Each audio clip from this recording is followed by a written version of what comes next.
இட்லி தோசைக்கெல்லாம் தொட்டு சாப்பிட்றதுக்கு சட்னி இந்த மாதிரி அரைச்சி பாருங்கள். இது எப்படி செய்யலான்னு பார்ப்போம். கடாயில் கொஞ்சமாக எண்ணெய் சேர்த்துட்டு எண்ணெய் நல்லா சூடாகட்டு. எண்ணெய் சூடான பிறகு ஒரு 3 இல்லைன்னா 4 டேபிள் ஸ்பூன் தோல் உள்ள உளுந்து சேர்த்து லைட்டாக வறுத்துடலாம். இதுக்கு கூட 1 டேபிள் ஸ்பூன் கொத்தமல்லி விதை சேர்த்துருங்க. அரை டீஸ்பூன் கடுகு, அரை டீஸ்பூன் ஜீரகம் சேர்த்துருங்க. கடுகு சேர்க்கும் போது இந்த சட்னி கொஞ்சம் வித்தியாசமான டேஸ்ட்டாக ரொம்ப நல்லாயிருக்கும். லோ ஃப்ளேம்லேயே வச்சு இதை நல்லா வறுத்துடலாம். கடுகு நல்லா பொரிஞ்சு வரணும், அந்த அளவுக்கு நம்ம வறுத்துடணும். இப்போ கடுகெல்லாம் நல்லா பொரிஞ்சு வர ஆரம்பிச்சிட்டுது. இப்போ இதை நம்ம தனியாக எடுத்து வச்சிடலாம். அதே கடாயில் இன்னும் கொஞ்சம் எண்ணெய் சேர்த்துருங்க. எண்ணெய் சூடான பிறகு நல்ல பெரிய பல்லு பூண்டை 25 பல்லு பூண்டு எடுத்துருக்கேன். அதை எண்ணெயில் போட்டு வதக்கிடலாம்.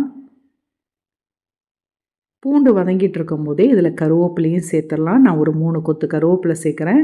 நீங்கள் கருவேப்பிலை உங்களுக்கு கூட வேணும்னா கூட சேர்த்துக்கோங்க, நல்லா தான் இருக்கும் டேஸ்ட்டு. இப்போ கருவேப்பிலையும் போட்டு பூண்டை நல்லா வதக்கிடலாம்.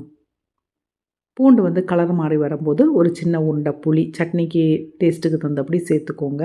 புளியை நல்லா சுத்தம் பண்ணிவிட்டு இதில் சேர்த்துருங்க. அதையும் போட்டு ஒரு நிமிஷம் நல்லா வதக்கிடலாம். கடைசியில் ஒரு அரை டீஸ்பூன் மிளகாத்தூள் சேர்க்குறேன். காஞ்ச மிளகா சேர்க்குறதா இருந்தால் நீங்கள் பூண்டு கூட சேர்த்து காஞ்ச மிளகாவை வதக்கிடுங்க. மிளகாத்தூள் சேர்க்குறதுனால நான் கடைசியில் சேர்த்துருக்கேன். அதையும் போட்டு ஒரு கிண்டிட்டு அடுப்பை ஆஃப் ஆக்கிடலாம். இது எல்லாமே நல்லா ஆறட்டு.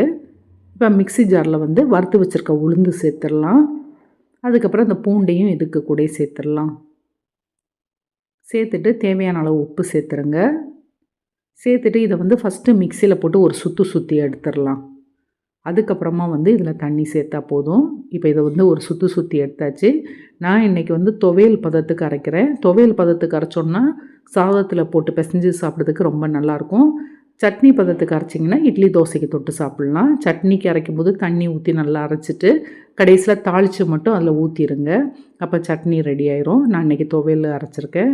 ரெடி ஆகிட்டுது. ட்ரை பண்ணி பாருங்கள். இந்த வீடியோ பிடிச்சிருந்தால் லைக் பண்ணுங்கள், சப்ஸ்கிரைப் பண்ணுங்கள். அடுத்த வீடியோவில் புது ரெசிபியோடு பார்க்கலாம்.